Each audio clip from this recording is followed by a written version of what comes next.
Hello and welcome to another show of Work in Progress with me, your host Dean Grimshawe.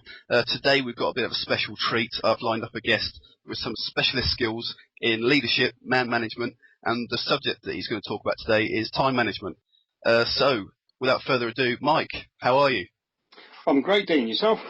Yeah, very good. What have you been up to recently? Well, the time box has been very busy.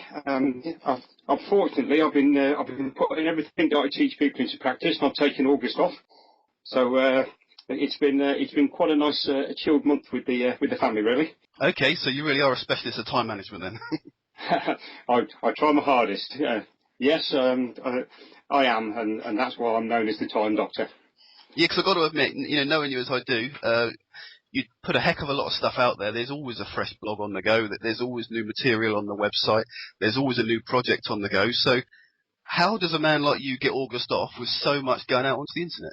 I think a lot of it's about having the systems and the processes in place, really. But it's also about taking the opportunity when you come up with ideas to actually sort of write them down, so you've got an ongoing task list, really, that you can use as and when you need it. So I'm always looking for new ways of working and to test old theories out. So that's what I do, really. Okay, well, I guess before we get into it, because you make it sound so simple, which is in one breath great, but in another breath it sort of gets the old cogs ticking and thinking, is it really that simple? So before we get too into it, who is Mike Gardner? Interesting question. It depends how far back you want me to go.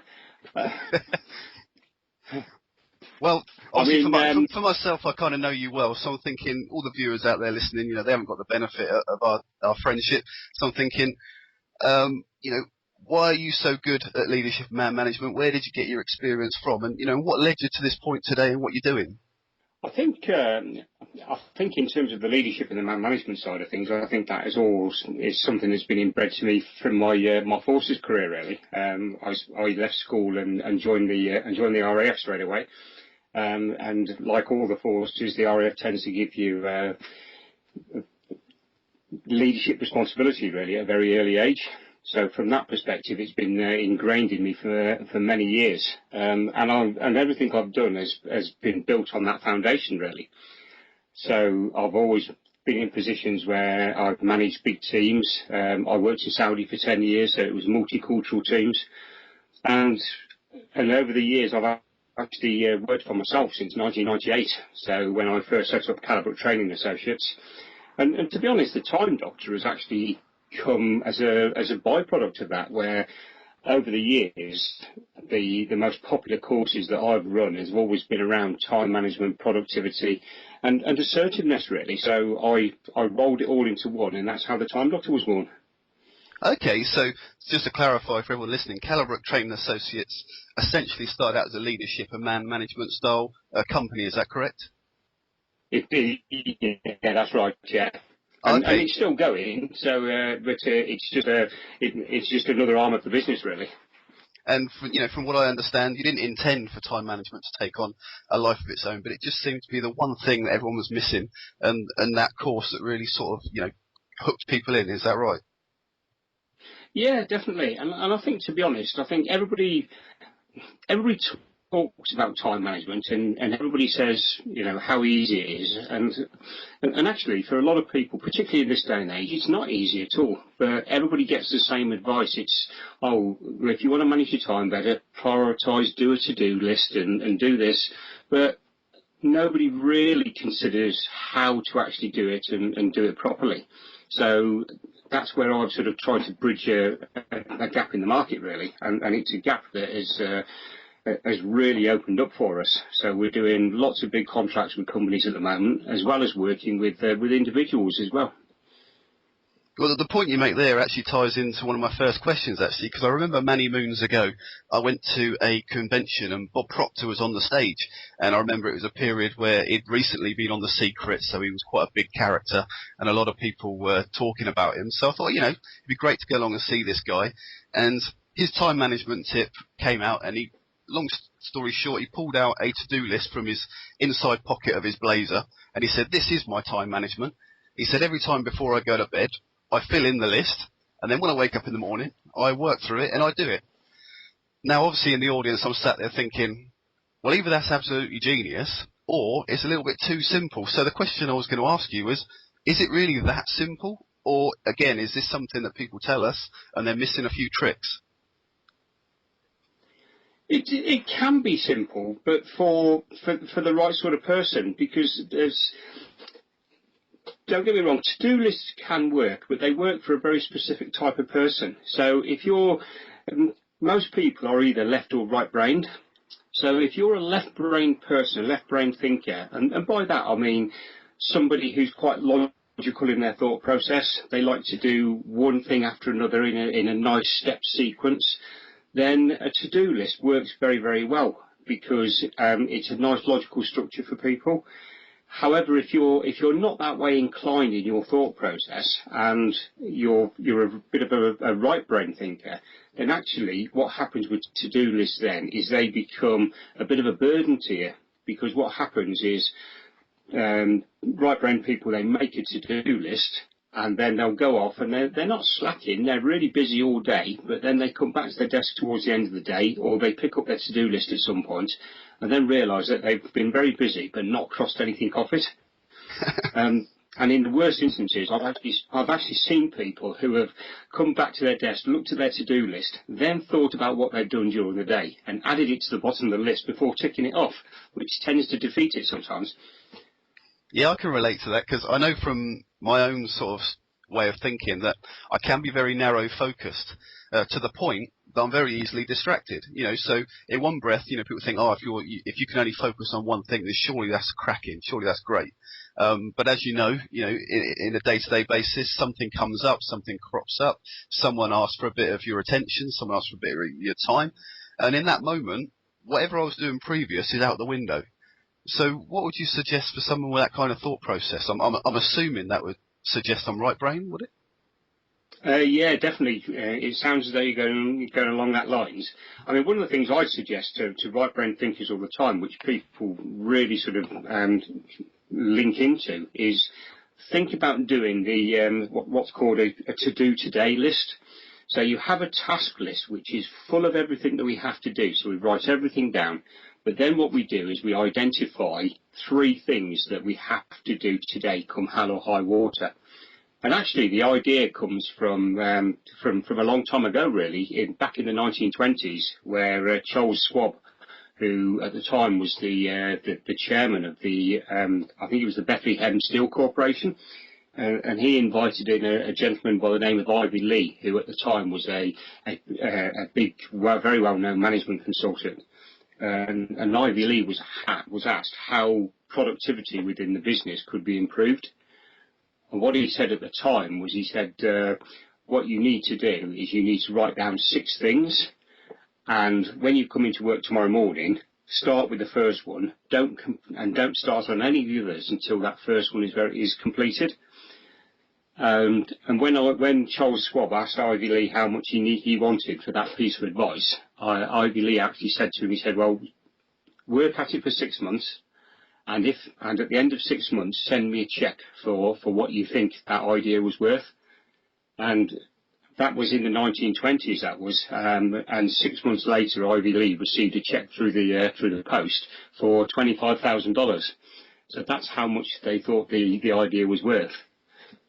Now, for me, in this day and age, I think having 6 on your list is far too many, because the world is so fast-paced that we're in today. So what I suggest to people is just write down 3, or at the very most 4.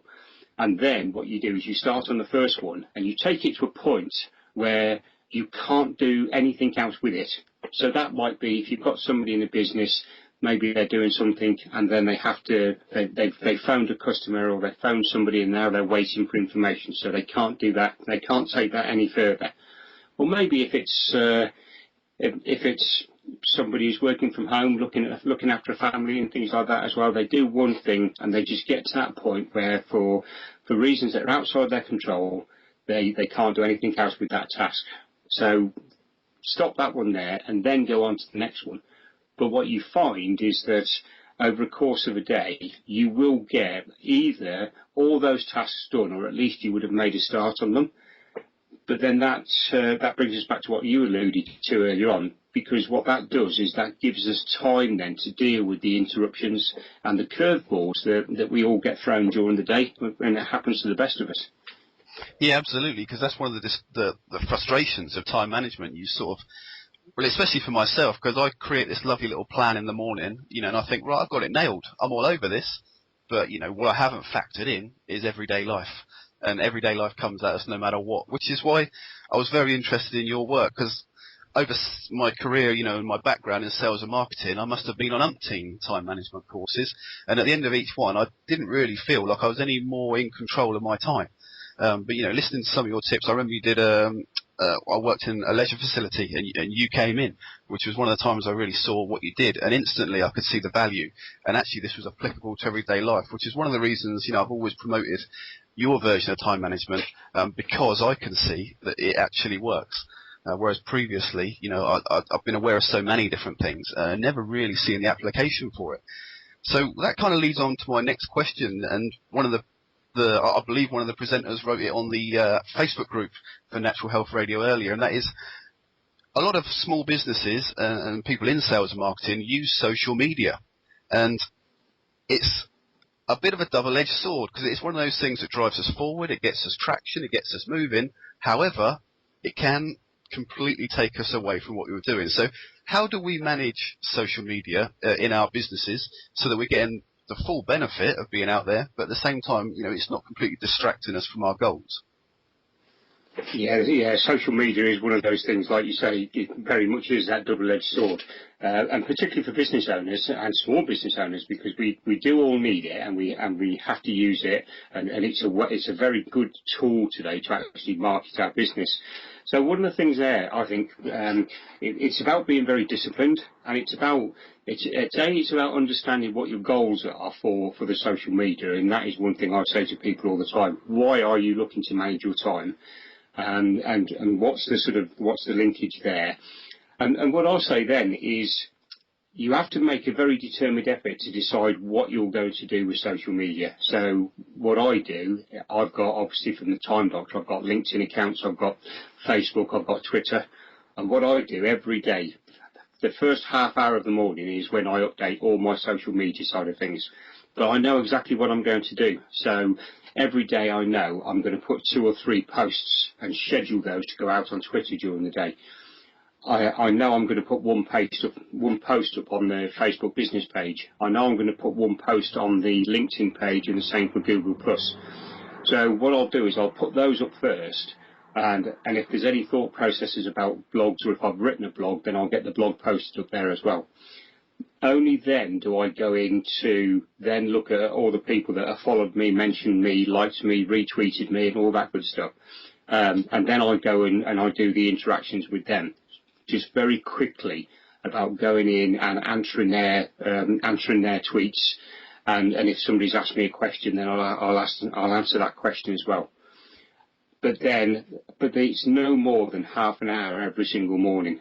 And then what I'll do, I have one day a week, and for me it's usually Friday afternoon, where in a Friday afternoon I'll actually spend a good sort of hour or so on social media, finding out what conversations have been going on, and really utilising the systems that are available. So a lot of people schedule a week's worth of tweets or posts for Facebook using tools like Hootsuite, or TweetDeck used to be a good one as well, but I think the 2 big ones on the market at the moment are very much Hootsuite and Buffer, and they're 2 great tools for scheduling tweets and posts to go out. And it also gives that it means you've got stuff going out when you're doing other things as well. Okay, so for someone like me then, for instance, I'm quite new to the iPhone generation, and I recently got my iPhone. And, one of the first things I did, on everyone's sort of suggestion, they said, get in there and download all the apps. So I picked up a few apps, and obviously social media apps were amongst them. Well, now I've got these constant updates, these constant notifications, and it's buzzing through. And, it's quite easy for me to think, well, should I be responding to that? Should I be scheduling it? Well, what would you say to the people who are constantly tuned into social media? Well, this is the one thing about technology, and as I said earlier, you've got to be disciplined with it. My kids tend to take the mick out of me because I have what they call, I've got an iPhone, but they call it my unsmart smartphone because I haven't got my email on it and I haven't got my Twitter and my Facebook on it and things like that. So it's purely for making calls and for me to, if I need to find out information at a very short notice, I can go into the internet on it, and I use it for my calendar and my contacts. But that is it. But it is something that you've got to be very disciplined about, and it does take a long time for some people. But it has to be a habit that we try and build up over time. Okay, because I remember many moons ago hearing a business coach sort of suggesting that you literally schedule in times when you check your email and schedule in times when you check your accounts. Would that be sort of not too dissimilar to what you were suggesting earlier? Yeah, very much, and it's something that I push all the time in terms of, particularly with email, and what you do with email. I say to people, you check your email a maximum of 3 times a day. A lot of people will say you do it just twice, but once again, I think you've got to take real world into consideration. And if you check your emails, if you can check your emails first thing in the morning, and that then brings in front of you then anything that might have come in overnight. Check them just before lunchtime, and so that's for the things that have come in the morning, and then check them again mid-afternoon, really. And a lot of people say they can't do that, but it's like some people will go and they'll sit in a meeting for ages, for hours, and not check their emails at all whilst they're at meetings. So it is possible to do it, and I think there's a number of things around email. What you've got to do is, first and foremost, is you've got to educate other people about how you manage your time, because what we tend to do inadvertently a lot of the time is we tend to give people permission to manage our time for us, really. So we get them used to, they send an email through, it pings up on our screen, and then we answer it straight away. And people get used to that, they get into that habit. So what I try and do with people when I'm working with people is I say to people, right, when an email comes in, when you're checking your emails, there's only 4 things you can do with it. You can do it, so you can answer it there and then, but you only ever do that if it's going to take you less than 2 minutes to deal with it. You can defer it, which means you've got to deal with it, but not at that particular moment in time, and you can plan to deal with it at a later date. You can delegate it, so it's come through to you, but you're actually the wrong person to do it, so it gets delegated or forwarded to somebody else.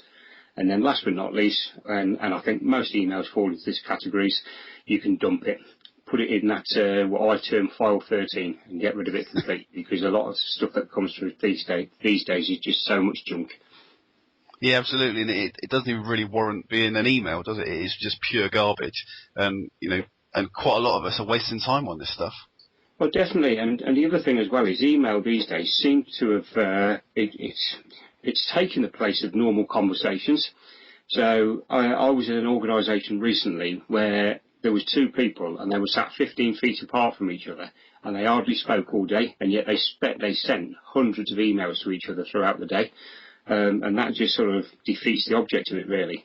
And the other thing, of course, is that a lot of people are with email. They're very aware that they use it as they're covering their tracks a lot of the time. So they use email as a tool to say, look, well, I know you had this because I sent it to you on an email on this date. Yeah, which to a point is fair, but sometimes it's a bit overkill by the sounds.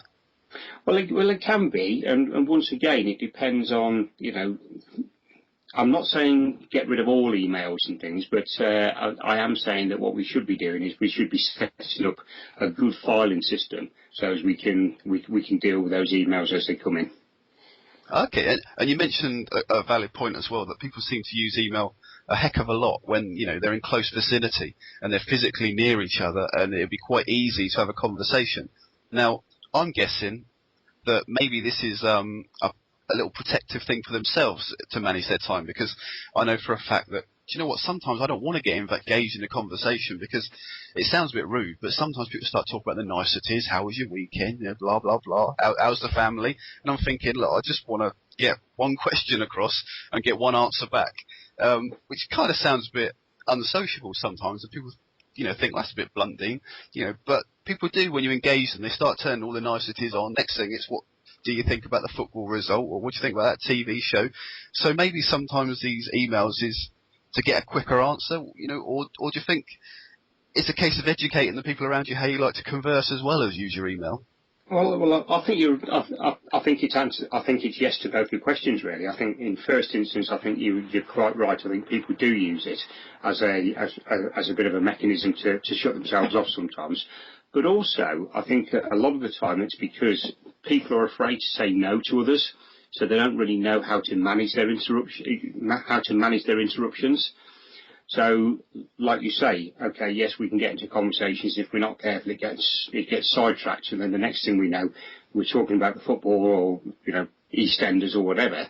However, once again, it comes back to that sort of personal discipline and managing ourselves. So it's about how do we manage our interruptions, and a lot of the time that's about being assertive.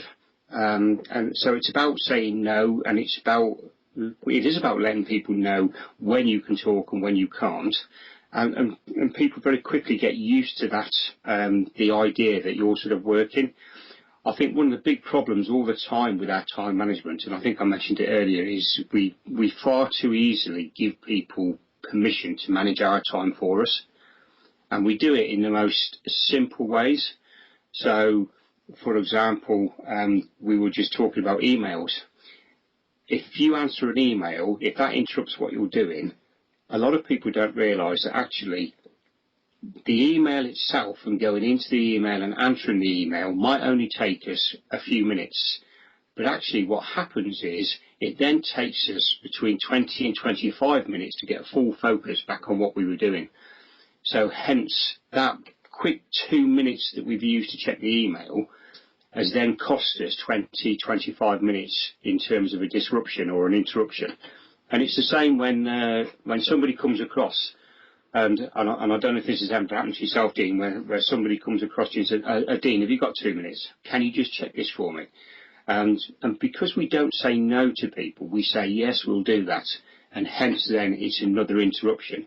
Instead of saying to somebody, look, I'd like to help you, but at the moment I can't because I have to get this task done. Well, that's a great point, actually. So I'd say that, in some of my experiences working in office, I've been that person who's not said no, who's not been assertive, and maybe, people have taken advantage of my time in the past. So what tips would you give for people in that situation? Would you say it was a confidence issue? Would you say it was just literally an understanding or a training issue? What sort of tips would you put in place for them to sort of get a better grip on saying no?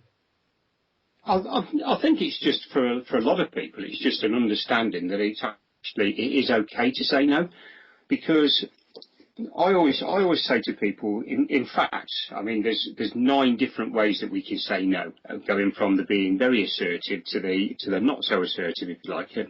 But I always say to people, put yourself in their shoes.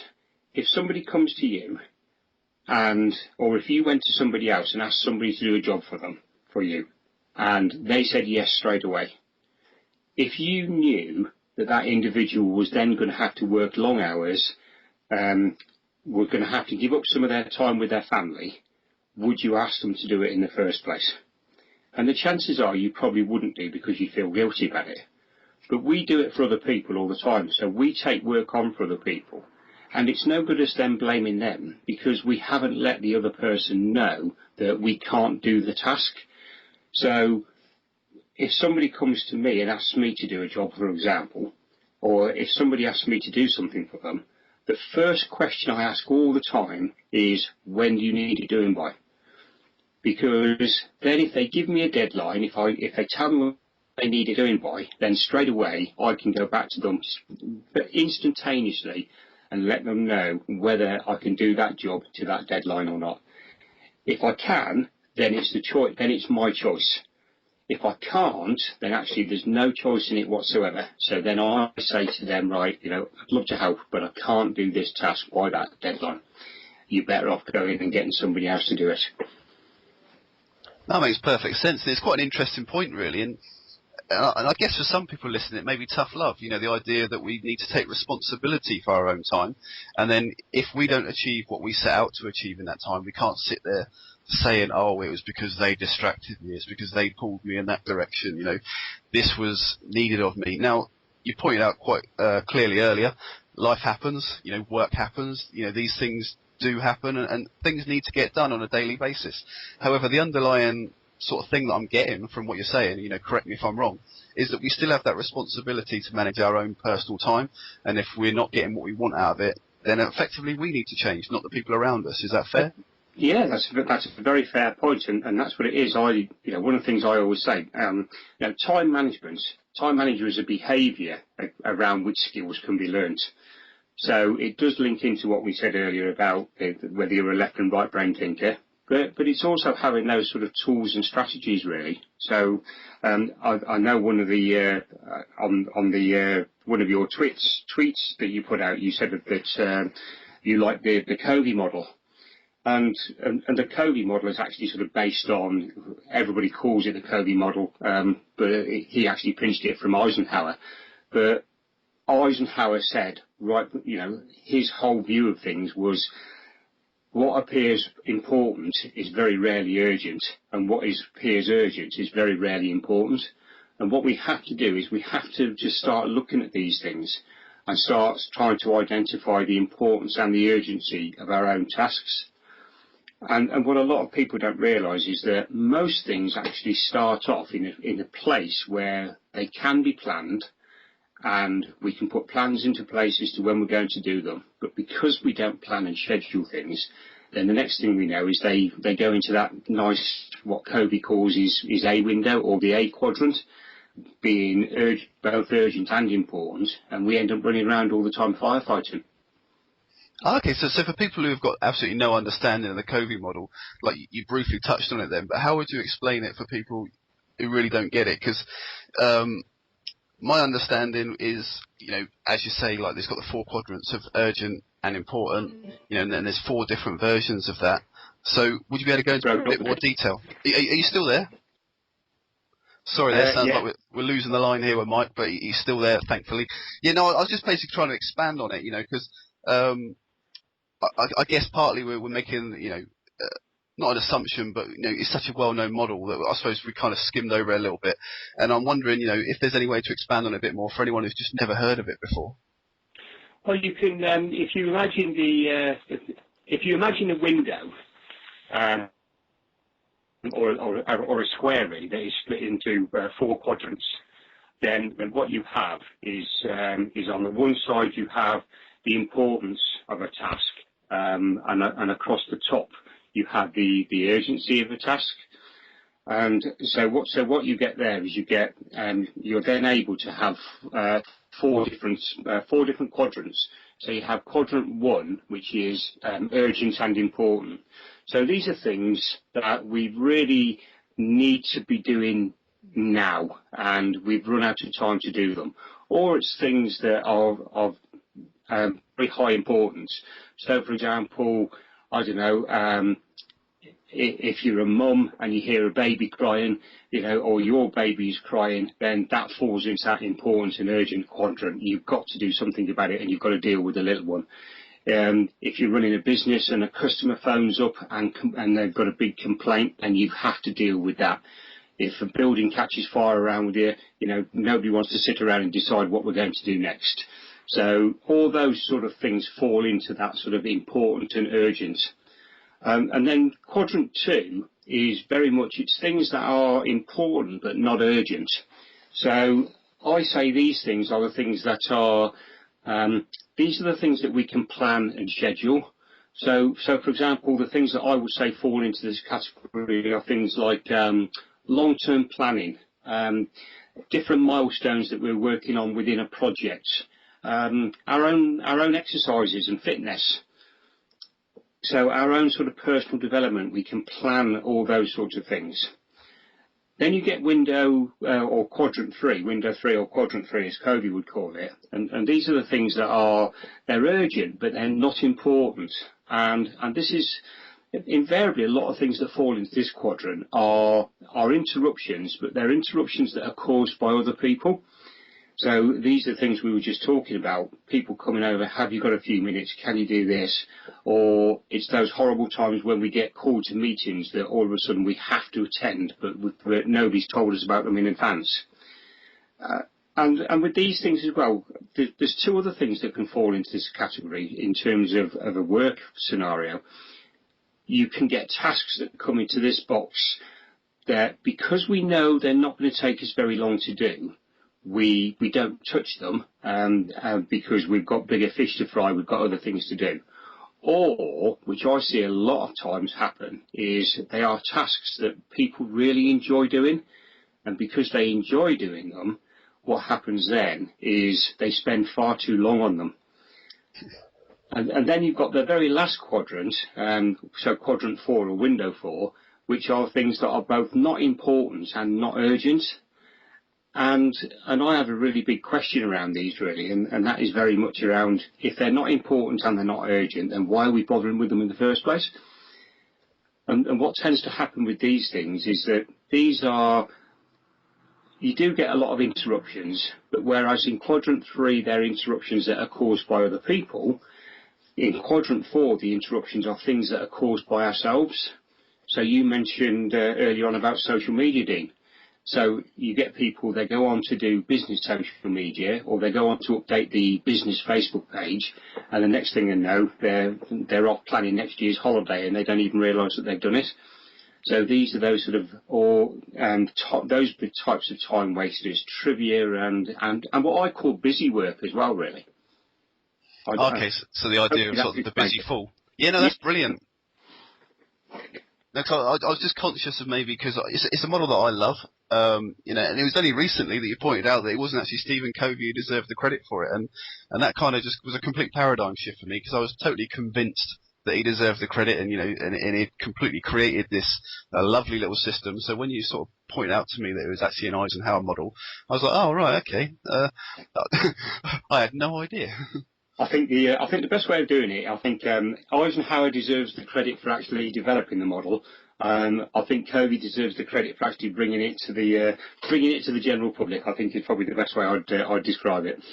No, it makes perfect, because again, when I discovered the model, going back to when I actually saw you in action, you came into the company I was working in leisure. We was working in an environment which was pretty much dictated to by customers.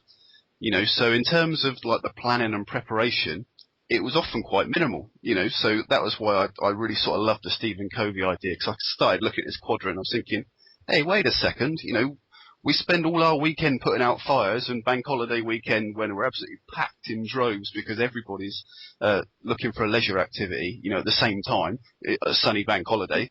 And so all of a sudden we've got all these fires to put out. And, 90% of them we probably could have alleviated if we put a bit of planning and preparation in. And, one of the defaults at that time with the way the leisure industry worked was it was, as I kind of alluded to, it's a very seasonal business, Yeah. and when it's quiet, they were just culling the staff. So obviously when it was busy, I had relatively untrained staff. I'm not saying they weren't trained, but, the relative sort of quality of the training in terms of what could have been done, was probably quite weak. So from that point forwards, I've always had the kind of philosophy that planning and preparation is really, really important, and going to the analogy of if you've got 4 hours to chop a tree down, you spend 3 hours sharpening the axe. And I guess that's kind of started to become my style, though I wouldn't say it was a very common style. So do you think maybe there's people like me out there who kind of get a bit carried away with the planning and preparation, because obviously we all know that the results happen on the action, or is it really as important as I think it is? I think it is. I think it is important, but once again, you have to. you have to understand why you're doing it in the first place. My whole take on time management is actually I think time management is very simple when you boil it down. I think time management it's about doing things for the right reason because it's linked to goals or objectives. It's about doing things at the right time because you prioritise them, and it's about doing things in the right order. So there's nothing wrong with the planning. What is wrong, and what you do find a lot of the time, is a lot of the time people tend to sort of they start going down the procrastination route, and they use planning as an excuse for putting something off. I guess the key thing is to put it in stages and have deadlines for each stage. But yeah, very much so, and sort of and break it down, and really be very honest with yourself in asking yourself the question, right? Okay, why am I actually not starting this task? What's stopping me? And sometimes it is because people put things on their to-do lists, and they put whole projects on their to-do list, when really what they should be doing is they should be chunking those projects down and just dealing with one section of it at a time. And then once they've made a start, then the momentum rises, and then they find themselves really snowballing through it. And I'm sure we've all been in the position where at the end of a task, we finish it, it's been successful, and then we say to ourselves, do you know what, that was nowhere near as bad as I thought it was going to be. Yeah, no, absolutely. I can definitely sort of vouch for that, because that was one of the things I was kind of leading to, as in like, when people plan for things, I find that people work out when something can be done by, which generally is when it all goes tickety-boo, and then they set that as the deadline without really putting anything in place for a contingency, if that makes sense. For instance, I recently saw, in one of the offices I've been working in, they did an event and it came off absolutely amazing. It came off phenomenal, and in many ways it overachieved. So what happened was they go, right, now that's the benchmark. We'll just roll one of those out again and again and again. And my first thought process was, wait a minute, we're kind of basing this on something that's all gone tickety-boo, and then setting that as the deadline. What's your thought process on, obviously managing time very effectively, but putting some leeway in it, because obviously there's going to be some contingency required, or am I being too safe here? Well, I think there's always a point for contingency. And I think you always have to build it into it. There's no doubt about that. But then once again, if we've done something and it's worked really well, then part of it is around those lessons learned really. So it's sitting down and saying, right, okay, what did we do well? What have we actually put into place that's allowed it to go as well as it can do? And in the future, okay, what are the things that could go wrong? And just being aware of them really. So I think there is a place for contingency, but at the same time, it doesn't want to be too much, because if you've done something once, then it can be done again. No, that makes perfect sense. And so, in your view, like you say, like managing because I'm going way back now, going back to sort of, influencing the people around you so you can help manage your time much more effectively and efficiently, and early on you mentioned that you got a lot of your sort of discipline and skill sets and knowledge of leadership and man management from your career in the military. And I imagine, the military are very hot on timekeeping, and there's not much sort of room to sort of be lackadaisical, and miss a beat, because I imagine they're trying to get large numbers of people at the same place at the same time, and a few characters sort of not towing the line are going to mess it up for a much larger team. So what would you say to people who suggest that it's easier to have time management skills if everyone's in exactly the same boat? What would you say to people who kind of dismiss those people as understanding time management, if that makes sense? I think when there's a whole group of you together, with the same understanding of the importance and the urgency of tasks, then I think it is very easy. But it is about ensuring that we get that message across to people. So, for example, as you know, although I'm ex-forces as a regular, I'm very heavily involved in the reserves.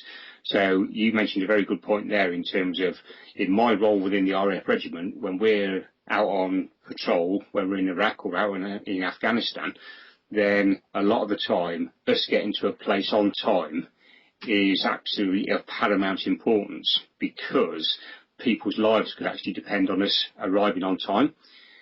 Now, I'm not saying, in a normal day-to-day life it's that important. However, if you start distilling it down, there is a huge amount of importance for us in being able to manage our time properly. Because what tends to happen is if we don't manage our time properly, particularly within the workplace, that ends up then impacting on your personal time. So that's the time with the families, that's the time you spend on leisure activities. And as Spike Milligan once famously said, nobody when they're on their deathbed ever turned around and said, I wish I'd spent more time at the office. No, I can relate to that. Well, I've not even retired yet, but I already know that's what I'm going to say. Okay, well,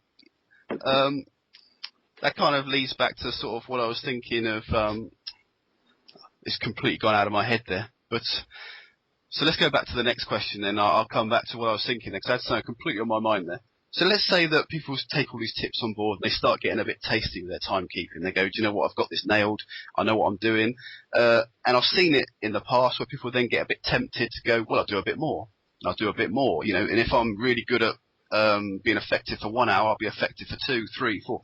And next thing you know, they're actually sort of working almost day and night, 16 hours, and they're being effective, but they're leading to sort of burnout. So what sort of things would you put in place to kind of stop that temptation? I think for myself, Dean, it's absolutely paramount then that you come back to the very first part of my very sort of simple approach to time management, really, and that is understanding why you're doing it in the first place. So what are your goals? What are your objectives? And a lot of the time people think about goals, and they think about setting goals, and all they concentrate on is the things that they want to achieve.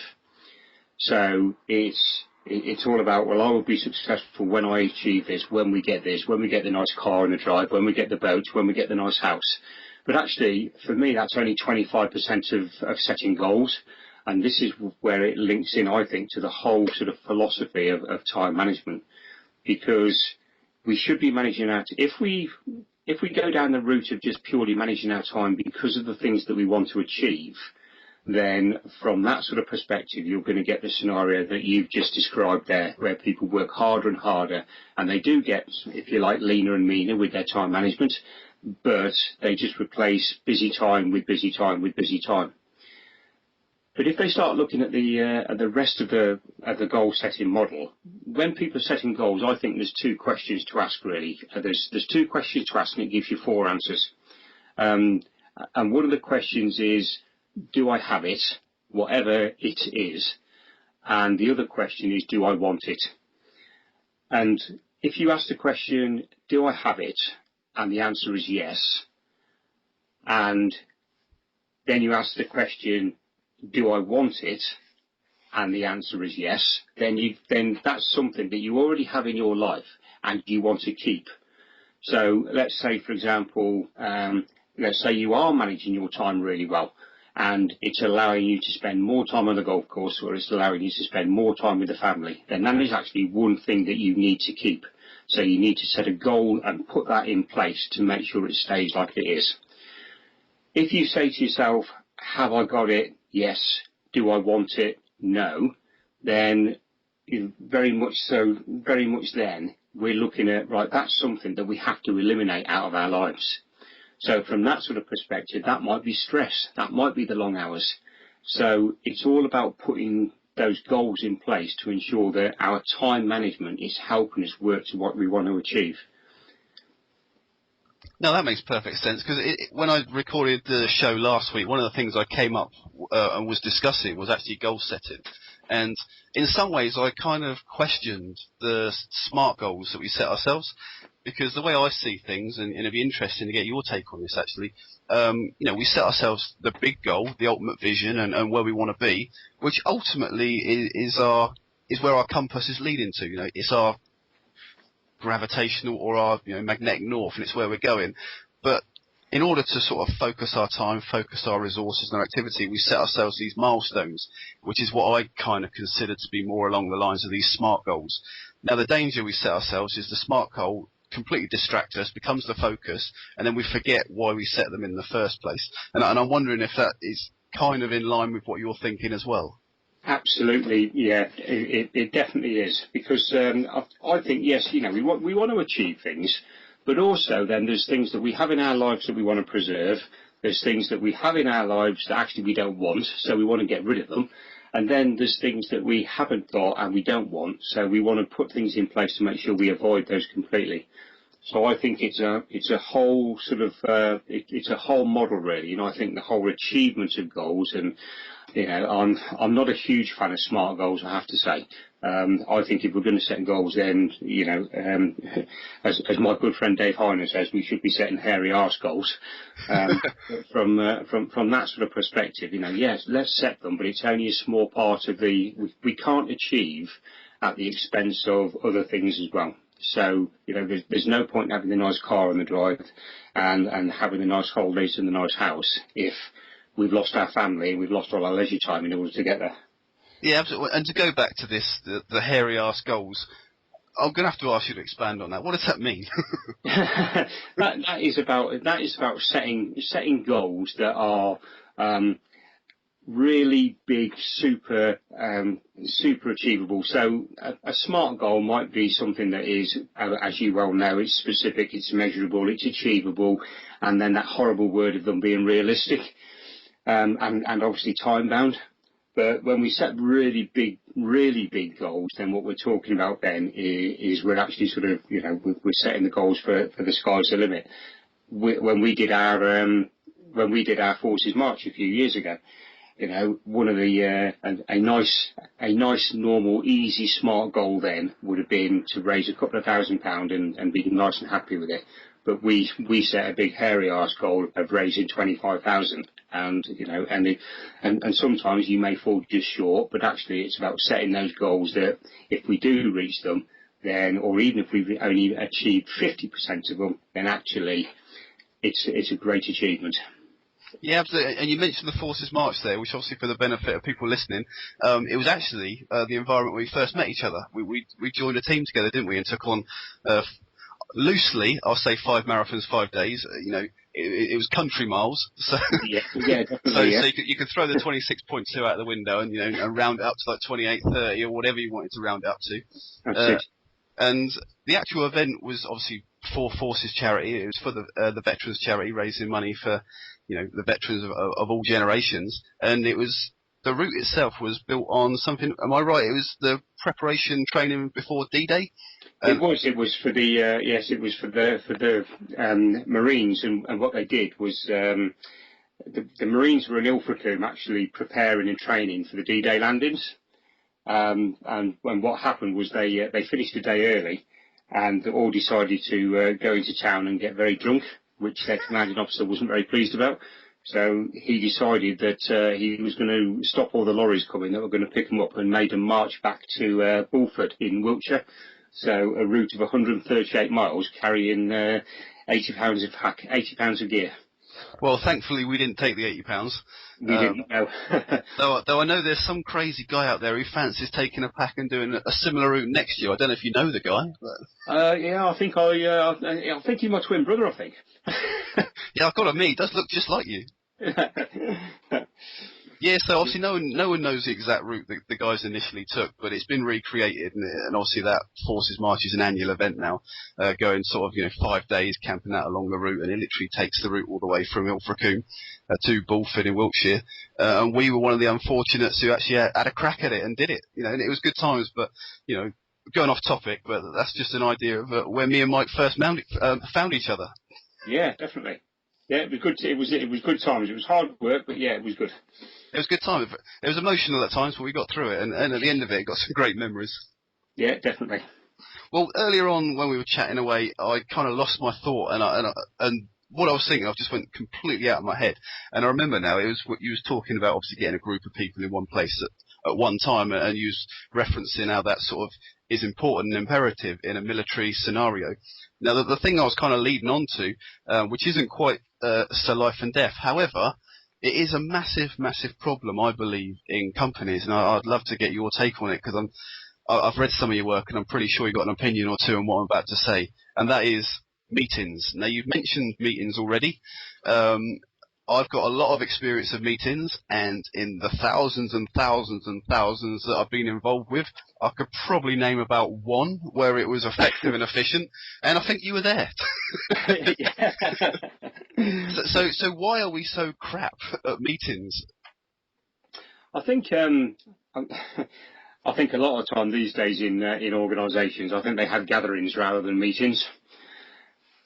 Yeah, no, I'd allude to that. So I think what tends to happen is I think people tend to break a lot of standard rules, really, to be honest. So there'll be meetings without agendas, or they'll just go completely off topic even if they have got an agenda.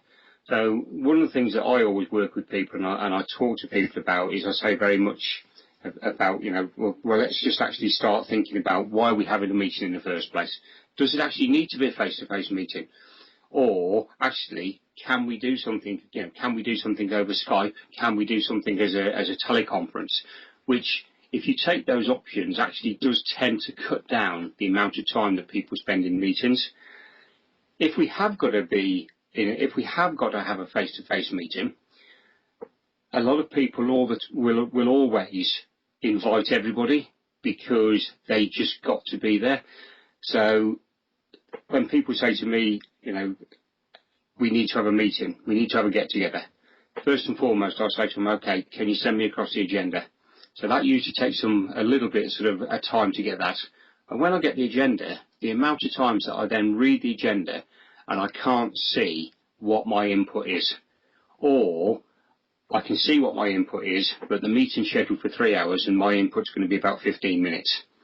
So then I go back to them then, and I say, right, okay, in the first instance, look, can you explain what you feel my input is? And a lot of the time they'll then say, oh, well, you need to be there for information. Well, sorry, I don't need to be there for information, just copy me in on the minutes.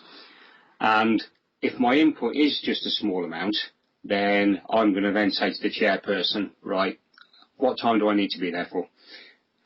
Just for my bit, and then I'll give them leeway either side, but by and large I will just be there for a half an hour slot. So don't think you have to invite everybody to every single meeting. So those are some of my key points, really. But to be honest, a lot of the time it's not about the attendees, it is about the chairperson, and it's the person who's actually chairing the meeting, and they don't do a very good job of actually chairing the meeting itself. Yeah, it makes perfect sense. Cause I've seen all manner of things. Like, one of the first problems I have with meetings, from my personal experience, I don't have a military background, so I'm not the guy there at 10 minutes to, and assuming that everyone else who was only 9 minutes to is late. but no one's ever on time, and I already know that no one's going to be on time, and I already know I've not even seen the next meeting notes coming out yet. But the next meeting I go to, I can guarantee that no one will be on time, and it'll be because someone's in the middle of an email. So yeah, I mean, one of the things that I do in those instances all the time is whenever and I'm going to let you into one of my secrets now, Dean. So when don't tell anybody. when I send out agendas, I will always put on the agendas that actually we're getting together 15 minutes before the meeting is due to start. So for a 10 o'clock meeting, it's down as starting at 9:45, and then you've got 15 minutes beforehand where people they can grab a coffee, they can catch up. It allows for those people that are are habitually sort of late, but invariably if the meeting is then going to start at 10 o'clock, then it starts smack on at 10 o'clock, because then there's no excuses really. And if people are late, the meeting's already started and it started without them. They know what the time is, and sometimes, you have to be, I think you used the term earlier on, you have to be cruel to be kind sometimes. But what I do tend to find is then people do start pitching up early, because you're actually giving them the chance to catch up with their mates, catch up with people that they haven't seen for a while, grab a coffee, and it starts the meeting in a very relaxed atmosphere, a very relaxed environment. Yeah, absolutely, and I think you made it quite clear earlier. I guess the onus is on the chairman, making sure that the people who are there know why they're there, and they know what they need to bring along, because again, I regularly see people in meetings, they kind of turn up and they'll get there, slap the table and go, right, so what's the plan then? And yeah, exactly. And based on your logic, we're thinking, well, you should know what the plan is. B, you should know why you're here and what your input is, and hopefully you should have prepared your part of the bargain. Definitely, and as well as chair people, when I say to attendees, I think it's incumbent on the people that are attending the meetings to actually do their preparation as well. So, what came out at the last minute? Where have discussions got to? Were there any action points that they had to act on and they're responsible for doing? And if they haven't, then why have they not done it? What's the update? What are they going to do? So yeah, very much so. So it is about that sort of personal preparation as well. Yeah, absolutely. And I'll tell you a conundrum that I've often had in meetings, and it'd be interesting to get your take on it, because I guess at times I've seen it as a challenge and I've not always known the answer. But quite often, the people who aren't terribly great at meetings can be quite senior people. And if you're a junior person and you're not at that level, you're not really feeling like you're the person who's got the authority or should be in that place to sort of bring it in line. So if you was like a junior person and you felt like you wasn't really that, is there any way that you'd give someone tips to influence that? I think I think you can manage your boss. Or you can manage other bosses in any way, as long as you're sort of polite and you're not rude. So it's about, once again, it's about linking back into what we said earlier on about being assertive. So it is about putting the messages across in the right way. But I think there are times where I know sometimes you've just got to swallow the pride a little bit and let it go. However, there is always the opportunity to try and influence and persuade, I say. Influence, no, that's quite a nice way of putting it, so you've got to suck it up, but, maybe go under the radar and sort of say, well, maybe the best way to do it in future would be this. Very much so, yeah, definitely.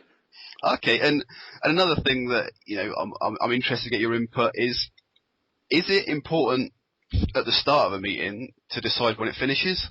Because again, there's plenty of extra time I see in meetings. I'm a stickler, to be honest, in terms of I will say when meetings start and when meetings end. So yeah, so what is the actual sort of end time? Because once again, if I'm the chairperson or if you're the chairperson of a meeting, I think it's incumbent on you to also be aware of other people's time pressures, particularly at the moment, because most organisations and most businesses these days are working on skeleton manpower. So they're cut to the bones. So you've got to be protective of the attendees' time as well. So if you're saying to the attendees, right, the meeting is going to finish, we're going to start at 9 o'clock, it will finish at 10:30. There's absolutely no way that you should be going over that 10:30 mark, because then, if you do, then actually you're impacting on the time and the time pressures and the time management of everybody that's at that meeting. Okay, and if some of the bullet points in the agenda, you can clearly see during the course of the meeting they're starting to get a bit large, they're starting to expand a bit, they're starting to go off at other avenues, what would be the strategy you should recommend for managing that to make sure it doesn't take over everything else that's due to be within that meeting? Well, there's two things really from a chairperson's perspective. First and foremost is if you've got to keep it on track, but if you do end up getting to discussions about a few sort of heavyweight agenda items, really you should be thinking about and you should be thinking that could be a possibility beforehand. So I always say front end the agenda really. So put all the important agenda points actually right at the beginning. So if you've got 6 agenda items on your meeting, the first 3 are really important and they're the ones that are going to get through. If the other 3 are not that, if we don't get time to do the other 3, then at the end of the day, we can possibly take those, I hate the term, but what they say offline, or we can probably pick up another time and deal with those on an individual basis with just the people that need to. Yeah, absolutely. And 9 times out of 10, it'll probably be some level of an update or, like you say, sharing of information, which could just be done in a report. So, again, there's opportunities, I'm guessing, there to cut some of the time down. Definitely. I always say, with meetings, with anything really, it falls into the old Pareto principle, what people would probably know as the 80-20 rule. And what you tend to find with meetings is that actually the first 20% of time that is spent in the meetings does deal with 80% of the issues. But then it's the rest of it that people go off track with, and that's what causes the sort of huge impact really in terms of the effect on people's time and time management. That makes sense. Well, obviously, so far we've talked quite heavily about like the office scenarios, social media, almost like the one-man bands, and the entrepreneurial idea of managing your time. So, a lot of people listening to this may not be business focused. So, I'm thinking about how we're going to sort of use that time management and bring it back into our everyday life. Now, one of the things I'm quite passionate about, and I know that you're a guy who keeps yourself in good shape, and you're mindful about your levels of fitness. Do you think keeping yourself in shape and alert, keeps you sort of better able to manage yourself, or do you think it's totally unrelated? No, I don't. I'm a huge believer in a healthy body is a healthy mind. I think it doesn't have to be. It doesn't have to be going to the gym. It doesn't have to be going out for a run. I think when we talked earlier on about having that sort of that important but not urgent time in what sort of Toby/Eisenhower would call that quadrant B, in there, I think you should be planning in time for yourself. So even if it's nothing more than, like, if you're at home and you're a busy mum and you've got kids. I mean, I'm quite lucky my kids are grown up now, but I know what it was like when they were younger. Even if it's something as simple as you just have an hour for yourself when they've gone to bed, just curled up on a sofa with a cup of cocoa and a book to read or something like that. But it's just very, very important that you have that time for yourself. Yeah, absolutely. So I'm a believer, in managing stress levels, managing your energy, because, if you're going to need to be disciplined and you're going to turn it on at the right time, you're going to need to know that your energy's there and you've got what it takes. But if you're, like you say, approaching burnout because you just don't look after yourself, but technically you're managing your time effectively, then maybe you're still not going to get where you want to go. Yeah, very much so. I mean, it's part of that whole package, isn't it? Yeah, absolutely, because one of the things that got me very interested in an early age is the famous book, Napoleon Hill's Think and Grow Rich, and there was a chapter in there which talks about the transmutation of sexual energy, and he kind of alluded to the point that you can only be successful if you've got a high sex drive, which I thought, that's a bit of a tall claim, but again, this was obviously the early 1900s, and things were a little bit different then. Knowing what we know now with nutrition and medical science, obviously, your hormonal picture is basically your health. So if you're unhealthy, of course, things like, the sex hormones and that sort of thing is going to go downhill. So it might be a bit of a red herring, if that makes sense. So I'm wondering, maybe if you're just in poor health, can you really sort of, give it what you need to achieve the things you want to achieve? Well, I think we see lots of examples, don't we, of time and time again, really, of people who, yes, you get the odd exceptions, but by and large, those people that are unfit, out of shape, if you like, have a struggle getting on with certain aspects of sort of work and life in general, really. But I do, it's as well as a body fitness. I think it's also a mental attitude as well. And one of the things I always say is very much, it is a behaviour. It's an outlook. So that's what time management is. It's a behaviour around which skills can be learnt. And I think time and time again, I find all the time that people who come to me for help, whether it's a one-to-one coaching or whether it's a mentoring, whether it's on my workshops, I tend to get people when they're at the end of their tether, and all of a sudden mentally they're ready to go to do something and to change something. In fact, it doesn't matter whether people are home-based, work-based. A lot of time people go through the same sort of journey, the same sort of path. What they tend to do is they've got lots on their plates all the time, and they try to get it all done. And what they do, they think to themselves, right, I've got to work harder, or I've got to be more focused on this. And what they tend to do is they tend to think about, they equate working harder with working longer or spending more time doing something. So what they then tend to do is they get up earlier, they go to bed late, they go to bed later, and they still don't get things done. So then they say to themselves, right, okay, what I've got to do now is I've got to be far more organised. And they try and do it themselves, and when that fails, that's when I tend to find them in front of me asking for a little bit of help. Well, it's interesting you say that, actually, with my sort of background in personal training and exercise, at the end of the day, the results is all about the intensity of a session. It doesn't matter if it's 15 minutes or 2 hours and 38 minutes, it's the quality of what took place. And it was kind of interesting that you say it's exactly the same with your sort of business life. It's the quality of what you put in, not necessarily working a 16, 18-hour day. Very much so, and it is. There's the term, it's about working smarter as opposed to working harder.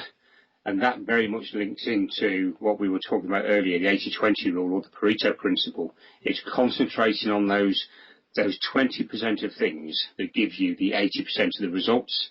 And I don't care whether that's, somebody who's running a business from home in corporate environment, or whether it's mum that's at home or dad that's at home looking after the kids and things like that. It's what's the 20% of things that get you the 80% of results.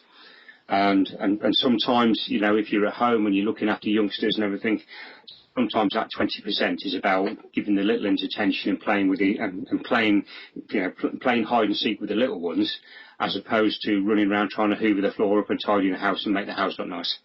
Yeah, absolutely. Makes perfect sense. Which I suppose goes to the next question then. A decent nutrition, decent exercise. You made the point quite clearly. You don't need to be a gym rat. You don't need to get carried away with it, going every evening. And you don't need to be Gillian McKeith. What you do need to do, just be a bit conscious of it. So when people think about eating nicely and exercising, they're thinking, oh my word, that's more time that I haven't got. So being the time doctor and being the expert on factoring these things into your life, what sort of tips would you give people for, putting time aside to have a decent meal, or a little bit of exercise, even if it's just a bit of fresh air? Well, I mean, once again, it's about linking it back to those goals very, very early on, really. Why do you want to do it? What do you want to manage your time for? And if one of those things is that, what I want to do is I want to spend more time with the family, or I want to have a bit more time doing some fitness, then that's one of those sort of key goals. So from that sort of perspective, then it's building that and actually building that into the process. And I'm not, I'm not saying this is all very easy, because I know it's very difficult, and it's very difficult for a lot of people. But it's quite interesting that when somebody's going on holiday, nobody's ever late for their plane. Or, we know we're going on holiday, and all of a sudden we get all our work done, and we're caught up before we finish because we know we're away from the office for 2 weeks, and it's no different. People just need to have that mindset on a little bit more regular basis, really, and that's what I sort of tend to help people with. So, right, what are we going to do? What do you want? Right, okay, I want more time with my kids. Right, okay, then so how are we going to do it? How are we going to play it? That's quite an interesting point, actually. That people say, oh, I just can't be on time. And then, like you say, you got like a holiday at Tenerife or something at the weekend. They're soon there 5 hours early for their flight. Very much so.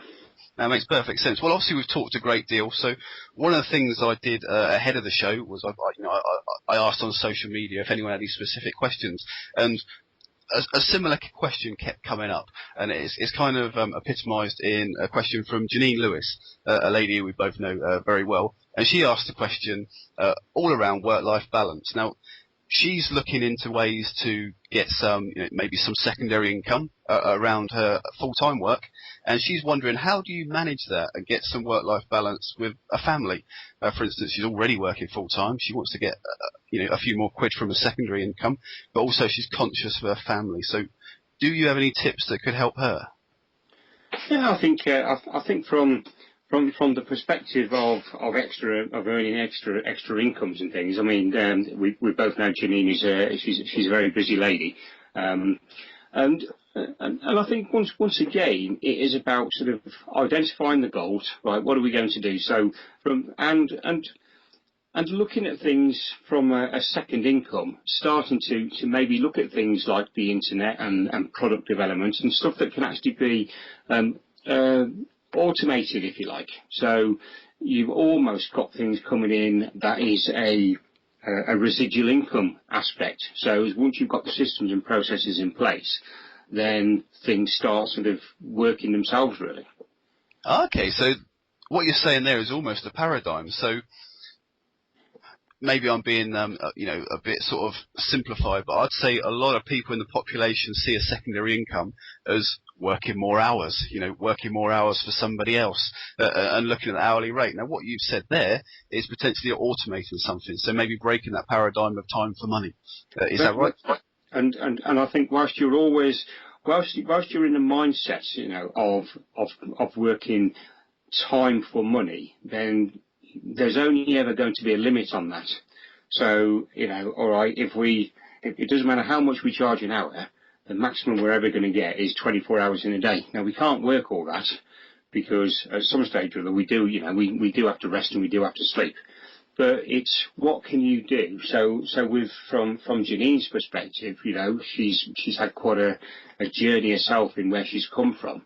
So for me, that's an ideal sort of e-book or something like that, where she can get it up onto a website and get it maybe sort of, I don't know, I'm just thinking off the top of my head now, put through ClickBank or something like that. So she's almost making money while she sleeps.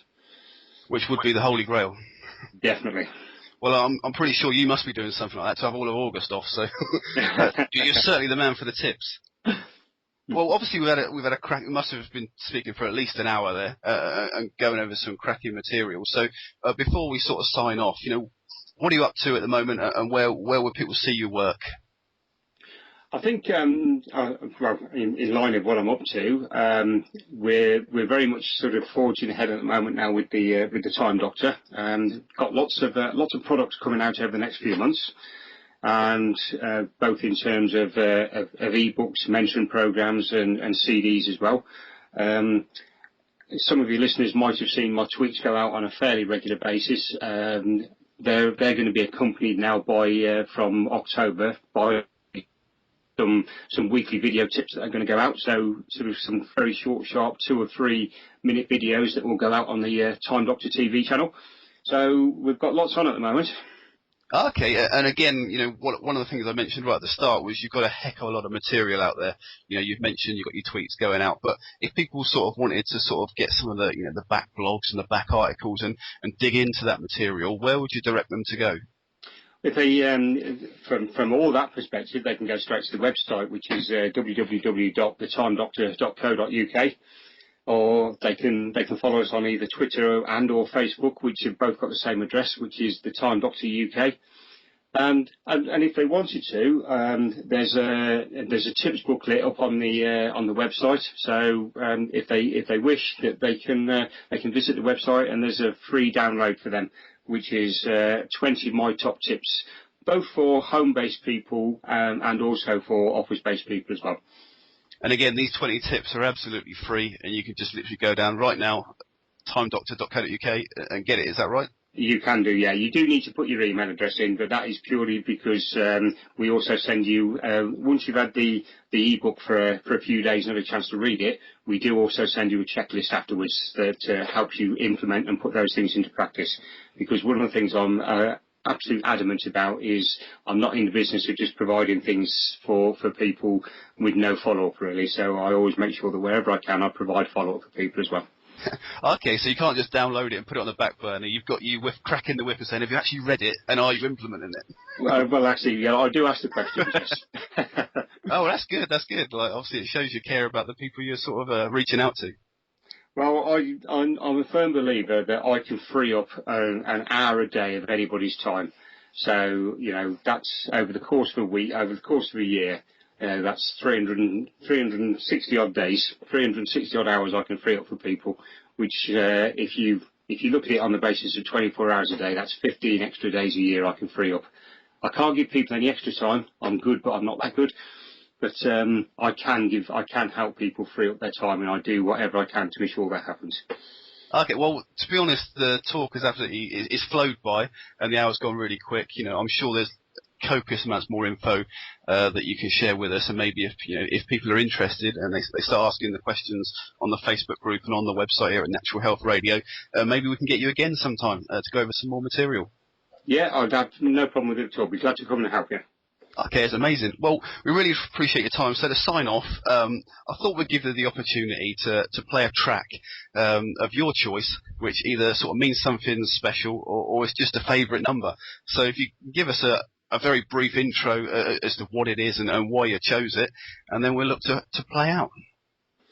I think one of my favourites is "Don't Stop Me Now," I think, by Queen, and that's got a lot of links really. It links back to a time when we had some troubles out in Afghanistan, but also it's just a nice catchy tune that I've known for a long time. Probably show my age a little bit as well, but hey ho. Links in quite well with your time management. So when you're on course, no one's stopping you. Definitely not. No worries. Well, it's been a pleasure, Mike. Hopefully everyone's got your contact details and they can catch up on your information. We really appreciate your time today. Okay, thanks, Dean. Much appreciated. And now we're off to a bit of Queen.